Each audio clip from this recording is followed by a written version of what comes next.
Hi, my name is Beng Alba Jones. I'm originally from the Philippines, but now I live here in North Carolina, USA.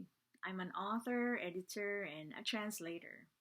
Today I'm going to be reading an entry from this book, Light for the Writer's Soul 100 Devotions by Global Christian Writers, published by Media Associates International. And I'm going to be reading the entry that I wrote entitled What's in Your Hand. Then the Lord said to him, "What is that in your hand?" Exodus 4:2. Growing up in the province with my grandmother and aunt, I lived a simple life. Although deprived of fancy clothes and pretty dolls, I did not feel lacking in anything.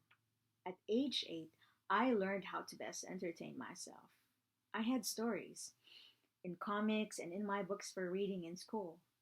I missed meal times or stayed up late to learn what would happen next to my favorite characters. When life became boring or lonely, the world of make believe, painted by words, brought me comfort and company. My love for words gave birth to a dream. Maybe someday I too can write stories and people will know me. But in my late teens, somewhere between my childish vow and growing into adulthood, God found me. He who wrote the greatest story of all, that of grace and redemption, refashioned the dream I once clasped so tightly in my hands, and he whispered, "Write for me." For you, God? But I barely passed my typewriting class in high school. Although I earned my bachelor's degree, I am not a genius. I don't even have my own computer.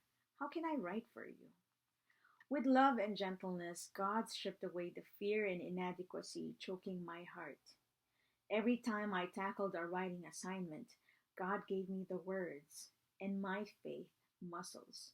Although what I wrote didn't always get published, writing for Him felt like coming home. My fingers hit the right keys now. In my 30s, I earned enough money to buy a computer.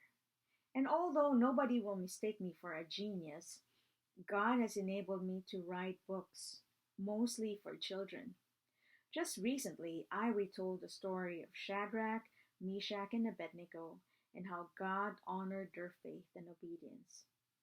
Early on, I imagined myself as Moses, who felt he didn't have anything to offer to God, and then as the little boy with a basket of 5 loaves and 2 fish. I have learned that it's not about what I have in my hand. Ultimately, it's about what our powerful God can do with it. Dear Jesus, take what's in my hand and give me the words to help people know you more. Amen.